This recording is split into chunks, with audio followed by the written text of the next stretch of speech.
In the late 14th century, a single name could empty entire cities and make kings flee their thrones.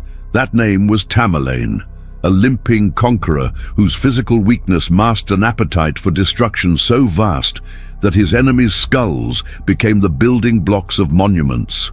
While Europe struggled through the aftermath of the Black Death, a crippled warlord in Central Asia was reshaping the world through terror, creating an empire built not just on conquest, but on the calculated use of horror as a weapon of war. The man history remembers as Tamerlane was born Timur ibn Taragai Barlas around 1336 in what is now Uzbekistan. From his youth, he bore the marks of misfortune, a withered right arm and a leg injury that left him with a pronounced limp, earning him the Persian nickname Timur-i-Lang, meaning Timur the Lame. Yet this physical frailty would become the driving force behind one of history's most ruthless military campaigns, as if his broken body demanded compensation through the breaking of others. The world Tamerlane inherited was fractured and ripe for conquest. The Mongol Empire had splintered into competing khanates. The Islamic world was divided between rival dynasties, and trade routes that had once brought prosperity now became highways for ambitious warlords. Into this chaos stepped a man who understood that in an age of political fragmentation, fear could be more valuable than gold, and terror more effective than diplomacy. What set Tamerlane apart from other conquerors was not just his military genius, but his systematic use of psychological warfare. He recognized that the human imagination, when properly cultivated with horror, could accomplish what armies alone could not. His campaigns were theater as much as warfare, carefully orchestrated performances designed to break the will of future enemies before they ever took the field against him. The skull towers that would become Tamerlane's signature were not spontaneous acts of rage, but calculated instruments of policy. Each tower was positioned for maximum psychological impact, built high enough to be seen from great distances, constructed with such precision that they would stand for generations as silent testimony to the consequences of resistance. These monuments served a dual purpose. They satisfied Tamerlane's apparent psychological need to transform human suffering into architectural statements, while simultaneously serving as deterrents that often made future conquests bloodless. Contemporary chroniclers struggled to comprehend the scale of Tamerlane's brutality. The Persian historian Hafiz-i-Abru wrote that Tamerlane's armies moved across the landscape like a plague, leaving behind them not just death, but a kind of existential emptiness that seemed to drain the very life from the regions they touched. European travelers who encountered the aftermath of his campaigns reported landscapes so thoroughly devastated that they resembled biblical descriptions of divine punishment. The empire Tamerlane built through terror would stretch from Turkey to India, from Russia to Persia, a domain larger than that of Alexander the Great or Napoleon. But unlike other conquerors who built their legacies on administration or culture, Tamerlane's empire was held together by the memory of what happened to those who opposed him. His skull towers were not just monuments to the dead. They were textbooks in the curriculum of fear that taught the living the price of defiance. The transformation of a limping sheepherder into history's most feared conqueror began in the brutal world of 14th century Central Asia, where survival itself was an act of conquest. Tamerlane's early years were marked by the kind of hardships that either break men completely or forge them into instruments of their own revenge against a world that showed them no mercy. Born into the Barlas tribe, a Mongol Turkic confederation that had settled in the Chagatai Khanate, young Timur learned that power was the only protection against those who would prey upon weakness. The accident that left Tamerlane permanently disabled occurred during his youth, though historical accounts differ on the exact circumstances. Some sources suggest he was injured while stealing sheep. Others claim it happened during tribal warfare. What remains consistent is that the injury left him with a withered right arm and a limp that would mark him for life. In a culture that prized physical prowess above almost all else, this disability could have been a death sentence. Instead, it became the forge in which his character was shaped. Rather than accepting his physical limitations, Tamerlane seemed to develop an almost supernatural determination to overcome them. Contemporary accounts describe him as possessing an iron will that allowed him to endure pain that would incapacitate others. He learned to fight left-handed, to ride despite his injured leg, and most importantly, to command through sheer force of personality what his body could not accomplish through strength. This early struggle with physical limitation may have planted the seeds of his later obsession with demonstrating power through the destruction of others. The political landscape of 14th century Central Asia provided the perfect environment for Tamerlane's ambitions. The region was caught in a constant state of warfare between competing tribes, each seeking to claim the legacy of Genghis Khan, while the actual descendants of the Great Khan had largely fallen into decadence. Trade routes that connected east and west passed through this chaotic region, making control of key cities immensely profitable for whoever could seize and hold them. Tamerlane's rise to power began through calculated alliances and betrayals that demonstrated his understanding of human nature's darker aspects. He initially served under various tribal leaders, learning the arts of war and politics while carefully studying the weaknesses of his superiors.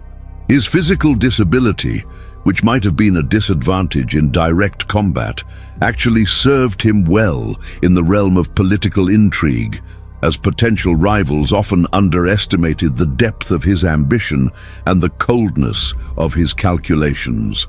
The young Tamerlane showed an early fascination with the psychological aspects of warfare. He observed how fear could accomplish what force alone could not, how a reputation for ruthlessness could make enemies surrender without a fight, and how the memory of past cruelties could be more effective than present armies. These lessons would later evolve into his systematic use of terror as a tool of statecraft. His first independent military campaigns revealed the tactical genius that would make him one of history's greatest generals. Despite his physical limitations, Tamerlane possessed an intuitive understanding of battlefield dynamics, an ability to inspire fierce loyalty in his followers, and a willingness to employ strategies that more conventional commanders would reject as too risky or too cruel. But it was in the aftermath of victory that Tamerlane began to distinguish himself from other military leaders of his era, driven by a need to leave permanent marks of his passage that would outlast memory itself. By the time he had consolidated power over the Chagatai Khanate in the 1370s, Tamerlane had developed what amounted to a science of terror, complete with standardized procedures for the treatment of conquered populations and carefully calculated methods for maximizing the psychological impact of his victories. The skull towers that would become his trademark evolved through systematic experimentation with different methods of displaying conquered enemies, transforming from crude intimidation tactics into sophisticated instruments of psychological warfare. What distinguished Tamerlane's approach was its mathematical precision. The towers were constructed not merely to dispose of the dead, but to serve as carefully positioned monuments that would be visible from multiple approaches to a city. They were built to specific heights that would dominate the local landscape, using techniques borrowed from traditional architecture to ensure their stability and longevity. The skulls were arranged in geometric patterns that demonstrated not just the scale of slaughter, but the methodical nature of conquest. The bureaucracy that supported Tamerlane's killing operations was as sophisticated as any medieval administrative system. His army included specialists whose sole responsibility was the efficient processing of prisoners and the construction of skull monuments. These men developed standardized techniques for preparing skulls, calculating tower dimensions, and positioning monuments for maximum effect. The very existence of such specialists demonstrates how thoroughly Tamerlane had integrated mass murder into the administrative structure of his empire. Each campaign followed a similar script: Approaching armies would be offered terms of surrender that, while harsh, were preferable to the alternative. Cities that submitted immediately might face heavy tribute and the execution of their leaders, but their populations would generally be spared. Those that resisted would face complete destruction, with survivors enslaved and their skulls added to Tamerlane's growing collection of monuments. This systematic approach turned terror from an emotional outburst into a calculated policy tool. The intelligence network that supported Tamerlane's psychological warfare was equally sophisticated. His agents spread stories of his brutality far in advance of his armies, often exaggerating the scale of destruction and the creative cruelty of his methods. These carefully planted rumors served to soften resistance and create an atmosphere of terror that made actual conquest easier. In many cases, cities surrendered based solely on reports of what had happened to other settlements, demonstrating the effectiveness of fear as a weapon. Despite his own Muslim faith, Tamerlane showed no hesitation in destroying Islamic cities when they opposed him, demonstrating that his use of terror transcended religious boundaries. However, he was careful to frame his campaigns in religious terms when it served his purposes, claiming divine sanction for his actions and positioning himself as an instrument of God's judgment. This religious rhetoric provided theological justification for actions that might otherwise have been seen as simple barbarism. The medical knowledge that informed Tamerlane's execution methods demonstrates his commitment to maximizing both psychological impact and practical efficiency. His executioners were trained in anatomy, enabling them to prolong suffering when it served psychological purposes, while ensuring rapid death when efficiency was the priority. The preservation techniques used to prepare skulls incorporated knowledge borrowed from Islamic medical traditions, creating a grotesque fusion of healing arts and instruments of terror that would ensure his monuments lasted for centuries. The siege of Baghdad in 1401 marked the moment when Tamerlane's reputation transformed from regional terror to world-changing horror. The ancient seat of the Abbasid Caliphate had survived the Mongol destruction of 1258 and rebuilt itself into a prosperous center of Islamic learning and commerce. Its capture would demonstrate to the Islamic world that no city, regardless of its religious significance or defensive preparations, was safe from his methodical approach to conquest and terror. The campaign began with Tamerlane's characteristic blend of military precision and psychological warfare. His armies approached in winter 1400, moving with speed that gave defenders little time to prepare adequate resistance. Rather than immediately assault the city's strong walls, he established a systematic siege designed to maximize both military effectiveness and psychological pressure. His engineers constructed elaborate siege works that surrounded the city completely, while execution platforms were built within view of Baghdad's walls. The surrender negotiations revealed Tamerlane's sophisticated manipulation of human hope and despair. He offered terms that seemed reasonable by medieval standards. The city's leaders would be executed, but the general population would be spared in exchange for massive tribute in gold and goods. The city's governors, desperate to avoid the fate they had witnessed befalling other settlements, agreed to these terms and opened Baghdad's gates on July 9th, 1401. What followed demonstrated that Tamerlane's promises were merely another weapon in his psychological arsenal. The systematic slaughter that began immediately after surrender followed patterns Tamerlane had refined through previous campaigns, but on a scale that dwarfed anything he had previously attempted. His soldiers were organized into killing units, each responsible for specific districts of the city. The killing was not random violence, but a carefully orchestrated operation designed to process the maximum number of victims in the shortest possible time.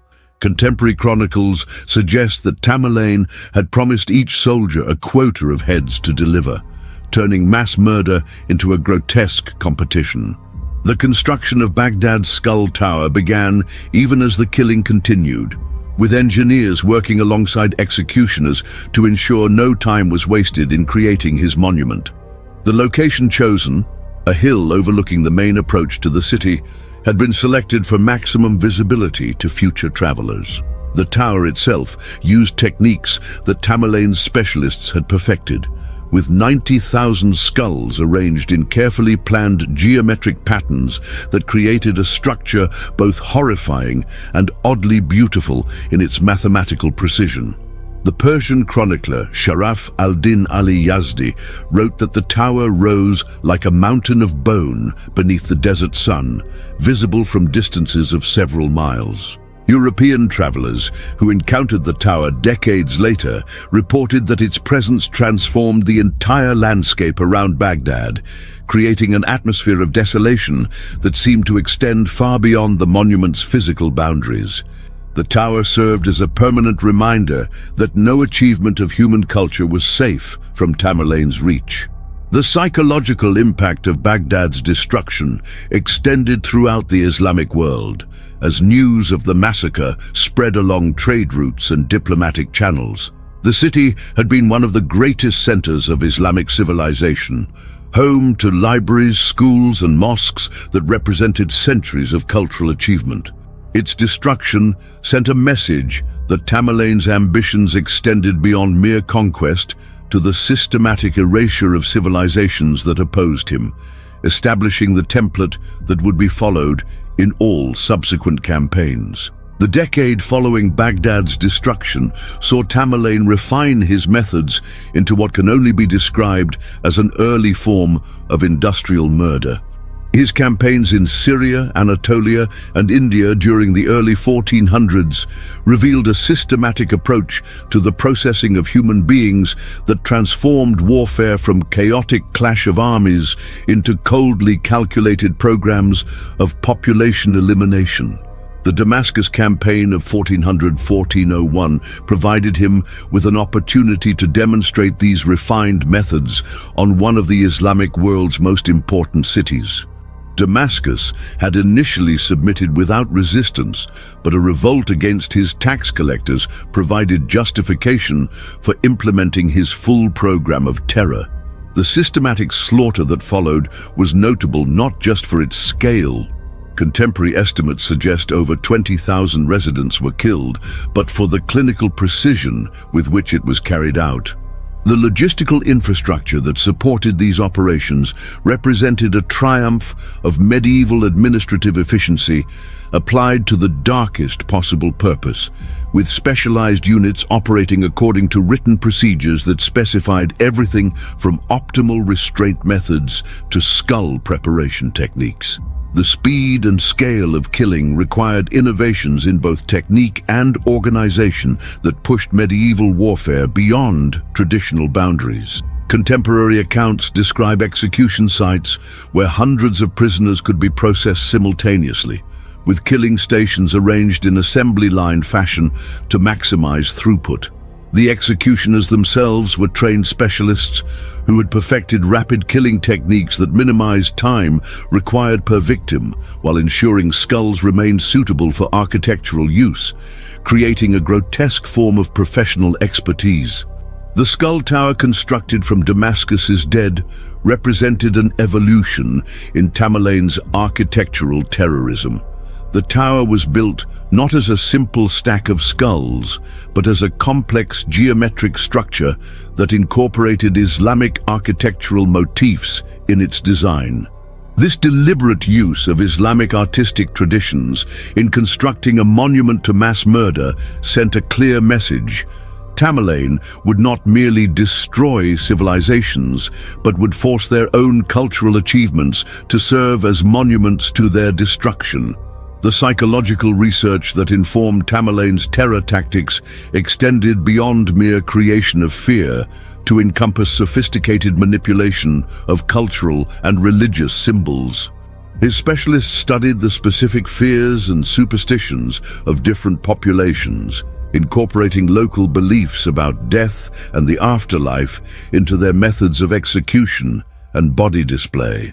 In Islamic regions, The placement of skull towers near mosques served to desecrate sacred spaces and challenge religious authority, while the geometric patterns used in construction mocked the mathematical precision that Islamic culture prized. The economic dimensions of these operations reveal another layer of calculation in Tamerlane's methods.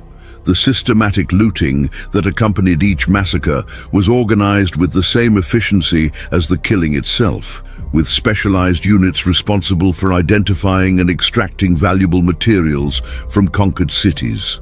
The slaves taken during these operations were carefully sorted according to their skills and potential value, with artisans and educated individuals often spared to serve in Tamerlane's growing administrative apparatus, ensuring that his empire could benefit from the talents of those it terrorized. The medical knowledge that informed execution methods demonstrates Tamerlane's commitment to maximizing psychological impact while maintaining practical efficiency.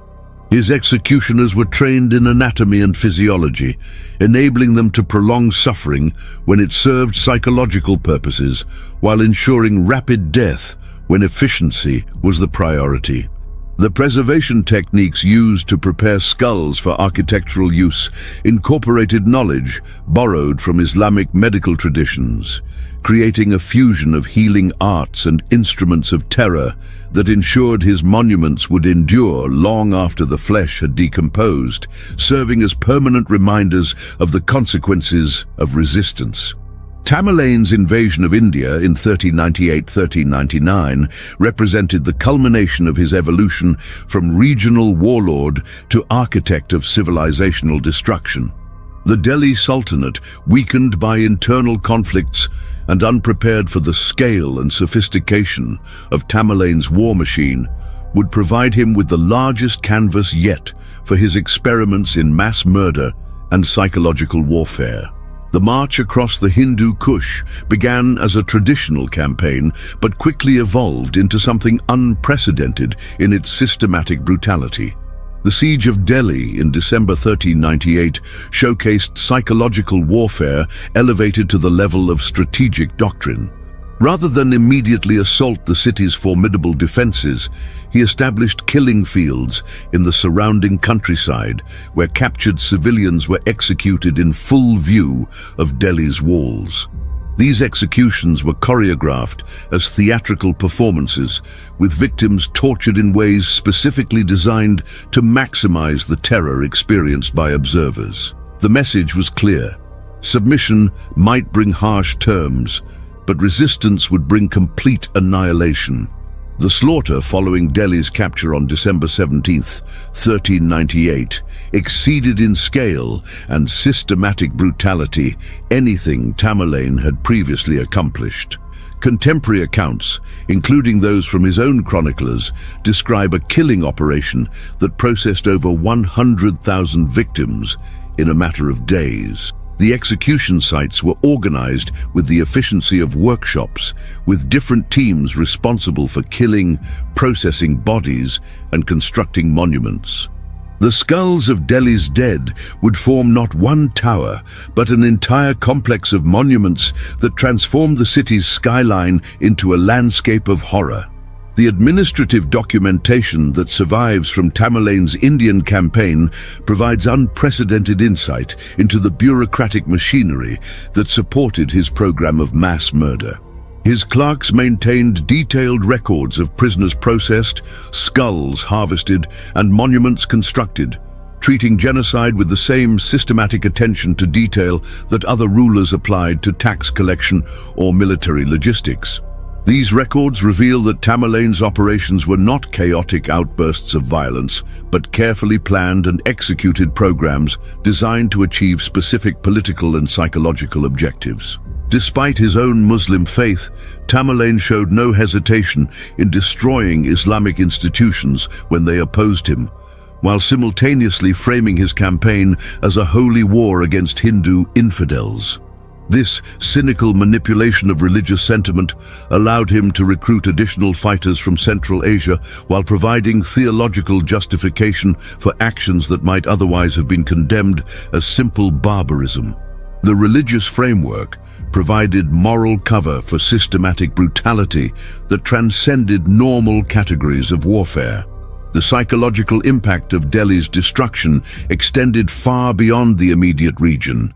As news of the massacre spread throughout the Indian subcontinent and beyond, the Delhi Sultanate had been one of the most powerful Islamic states in the world, its capital a center of learning, commerce, and political power that had seemed impregnable to outside attack. Its systematic destruction sent shockwaves throughout the Islamic world and established Tamerlane as a force capable of erasing entire civilizations from existence. The long-term consequences of Tamerlane's Indian campaign extended far beyond the immediate destruction he wreaked. The systematic elimination of Delhi's population and the construction of skull monuments throughout the region created a psychological landscape that would influence Indian politics for generations. Future rulers would measure their own policies against the memory of Tamerlane's terror, while the skull towers he left behind served as permanent reminders of what awaited those who challenged the established order of power, fundamentally altering the relationship between rulers and subjects throughout the subcontinent. The transformation of entire populations from active resistance to passive submission under Tamerlane's rule reveals sophisticated insights into human psychology that would not be formally understood by academic study for another 5 centuries. His systematic use of terror as a tool of governance demonstrated an intuitive grasp of how fear could be cultivated, maintained, and deployed to achieve political objectives that conventional military force alone could never accomplish. The psychological mechanisms he exploited were so fundamental to human nature that his methods remained effective across vastly different cultures, religions, and social systems.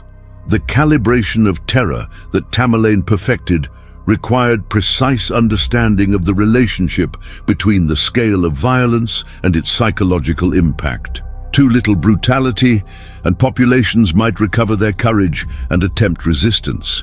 Too much, and they might despair completely and become useless as productive subjects. Tamerlane's genius lay in finding the optimal level of horror that would break the will to resist while preserving the capacity for economic productivity.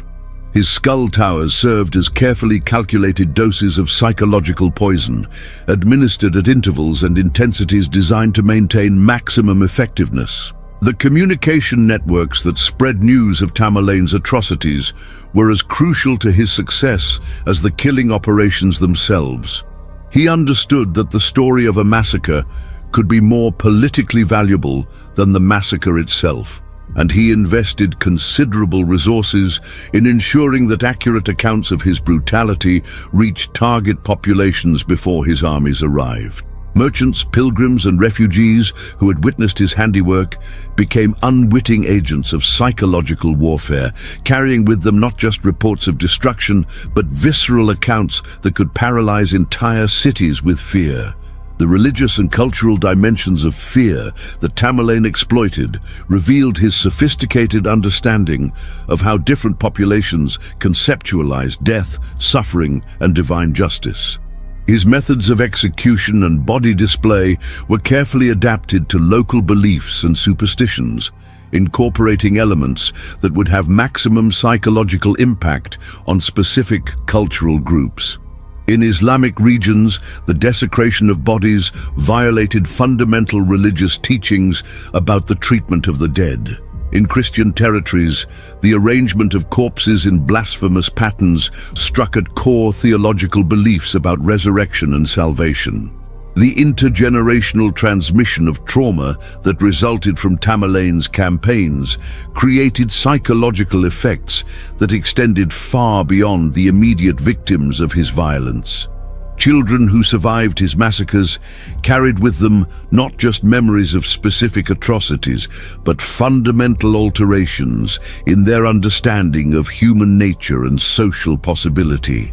These psychological scars were passed down through families and communities, creating cultural patterns of submission and fatalism that would influence political behavior for generations after Tamerlane's death. The adaptation of fear responses that occurred in populations subjected to prolonged exposure to Tamerlane's terror reveals the plasticity of human psychology under extreme stress. Communities that initially responded to his approach with panic and chaos gradually developed more sophisticated coping mechanisms, including elaborate submission rituals designed to demonstrate complete capitulation before his armies arrived. These adaptive behaviors, while successful in preserving individual lives, represented fundamental changes in cultural identity and social organization that effectively accomplished Tamerlane's political objectives without requiring direct military intervention. The institutionalization of terror that Tamerlane achieved through his skull monuments created permanent fixtures in the psychological landscape of his empire that continued to influence behavior long after the immediate threat of violence had passed. Unlike other forms of political intimidation that required constant reinforcement, his architectural monuments to mass murder provided continuous psychological pressure that required no maintenance or active administration.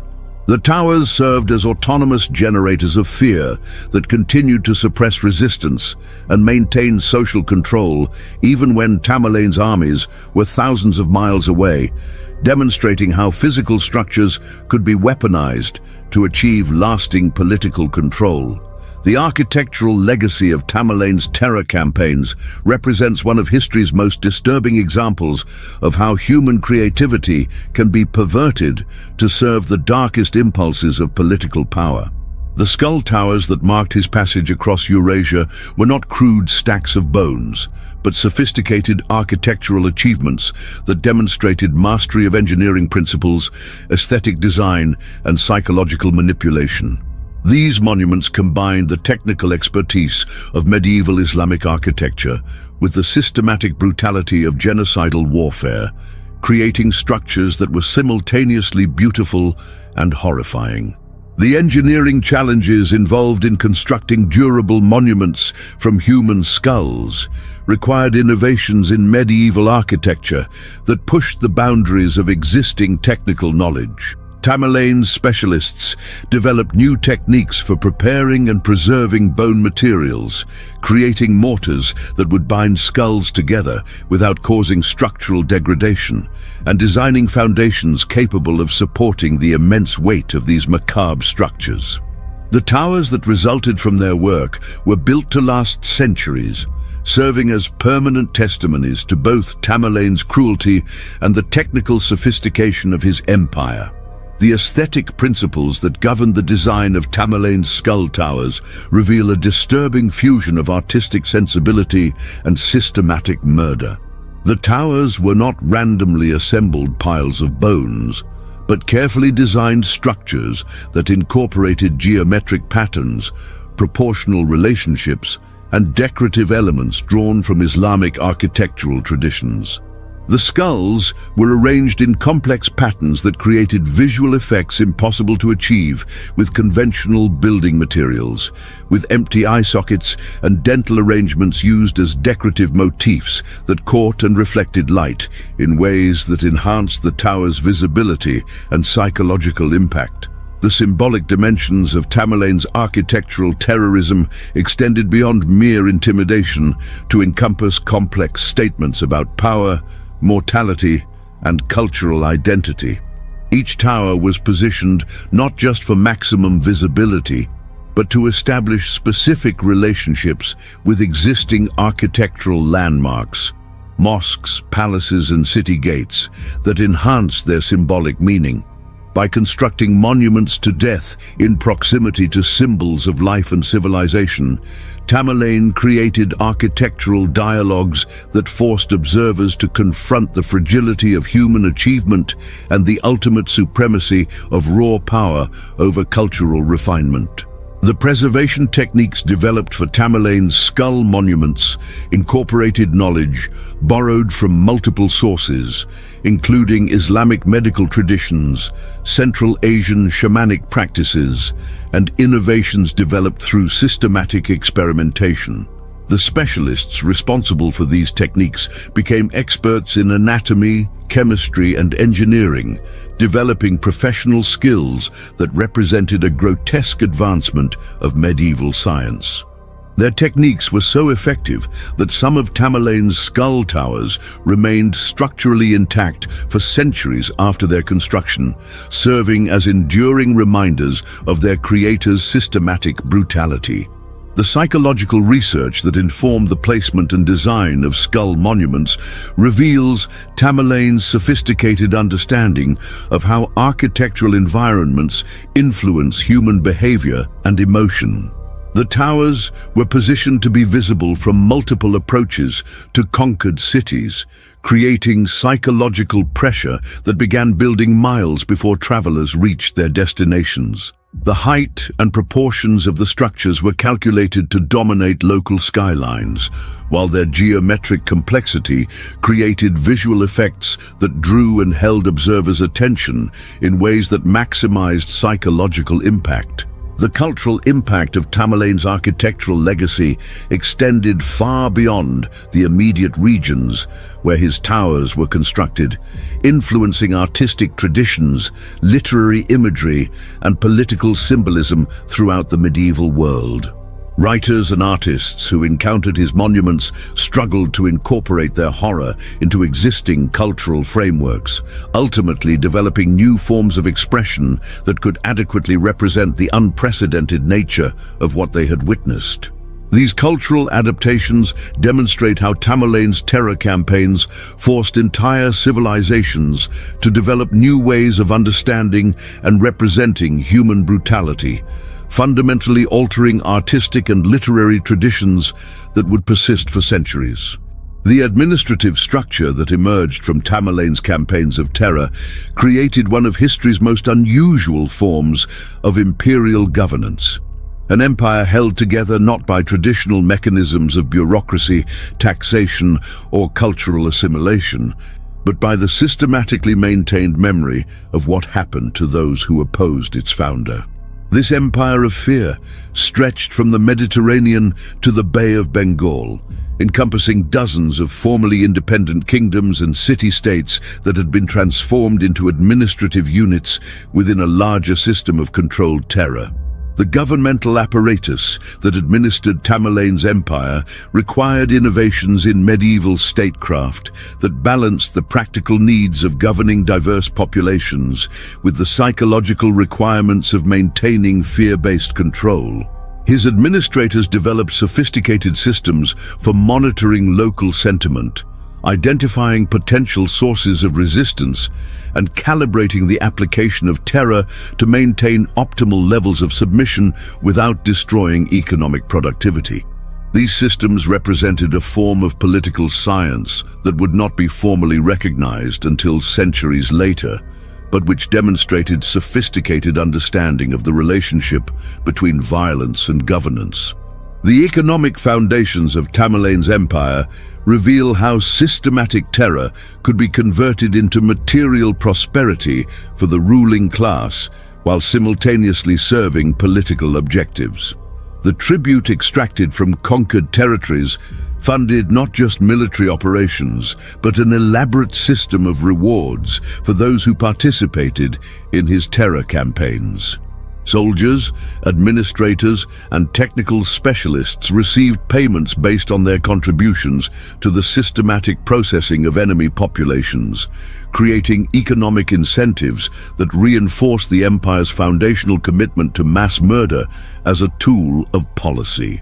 The legal framework that governed Tamerlane's empire formalized terror as a legitimate instrument of justice, creating judicial systems that treated resistance to imperial authority as capital crimes punishable by execution and incorporation into architectural monuments. These legal codes, which drew selectively from Islamic law, Mongol tradition, and Tamerlane's own innovations, created a system of justice that explicitly recognized mass murder as an appropriate response to political opposition. The systematic nature of these legal arrangements demonstrates how thoroughly Tamerlane had institutionalized brutality as a normal function of government. The diplomatic relationships that Tamerlane's empire maintained with neighboring powers reveal how terror could be used as a tool of international relations, creating forms of negotiation and treaty-making that incorporated the threat of systematic massacre as a normal element of interstate communication. Diplomatic correspondence from the period shows how other rulers adapted their negotiating strategies to account for Tamerlane's reputation, often making concessions that they would never have considered when dealing with conventional military threats, demonstrating how fear could be weaponized on a global scale. The cultural policies implemented throughout Tamerlane's empire demonstrate how systematic terror could be used to accelerate processes of cultural change that might otherwise have taken generations to accomplish. Conquered populations were forced to abandon traditional practices, religious observances, and social customs that might serve as focal points for resistance, while simultaneously being required to participate in rituals of submission that reinforce their subordination to imperial authority. These cultural transformations were accomplished not through gradual assimilation, but through the immediate and overwhelming application of force that made resistance psychologically impossible. The succession crisis that followed Tamerlane's death in 1405 revealed both the strengths and weaknesses of an empire built on systematically maintained fear. Without his personal leadership, the complex administrative systems that had coordinated terror operations across Eurasia began to fragment, as subordinate commanders lacked both the authority and the psychological sophistication to maintain the delicate balance between violence and governance that had held the empire together. The rapid dissolution of Tamerlane's empire after his death demonstrates how thoroughly its effectiveness had depended on the unique combination of brutality and administrative genius embodied in its founder, and how difficult it was to institutionalize terror without the charismatic authority that had originally created it. The paradox of Tamerlane, a physically diminished man who cast a shadow across continents, whose withered limbs commanded the construction of monuments built from the bones of millions, reveals profound truths about the relationship between personal limitation and historical consequence. His campaigns demonstrate how individual psychological trauma can be transformed into civilizational catastrophe, how private suffering can be externalized into public horror, and how the most damaged among us can sometimes inflict the greatest damage upon the world. The systematic nature of his brutality distinguishes him from other conquerors whose violence, however extensive, remained essentially chaotic and unplanned.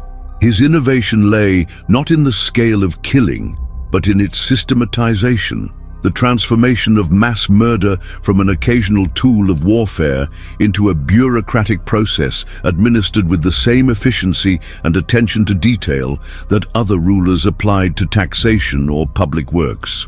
This bureaucratization of evil represents one of history's most chilling examples of how human organizational capacity can be perverted to serve the darkest impulses of political power, anticipating techniques that would not be seen again until the genocidal campaigns of the 20th century. The psychological sophistication that informed Tamerlane's methods reveals an understanding of human nature that anticipated modern insights into the mechanics of fear, trauma, and social control.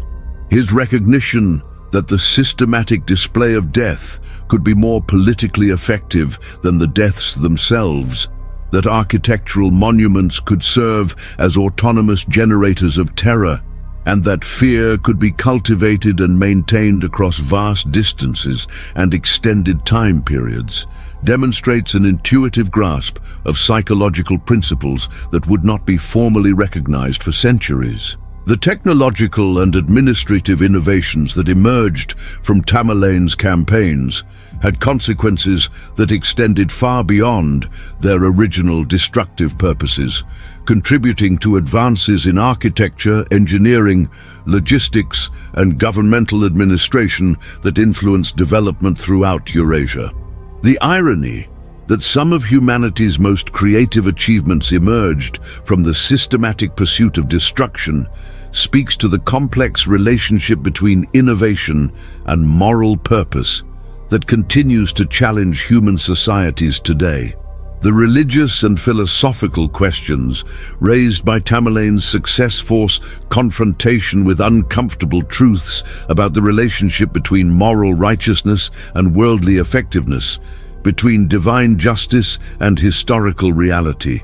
His campaigns succeeded precisely because they abandoned conventional moral constraints, suggesting that ethical governance may be inherently disadvantaged when competing with systems that embrace systematic brutality as a tool of policy, a lesson that remains disturbingly relevant in contemporary politics. The legacy of fear that Tamerlane created has proven more durable than the political structures he established, continuing to influence human behavior centuries after his empire dissolved. His skull towers have crumbled, but the psychological architectures he constructed, the systems of fear, submission, and traumatic memory that governed his subjects, continue to shape political consciousness in regions that experienced his terror, demonstrating how thoroughly human societies can be shaped by experiences of systematic violence. The transformation of Tamerlane from historical figure to symbol reveals how individual actors can transcend their mortality through the systematic infliction of trauma that outlasts their physical existence. His true monument was not built from stone or skull, but from the collective memory of suffering that he embedded in human consciousness.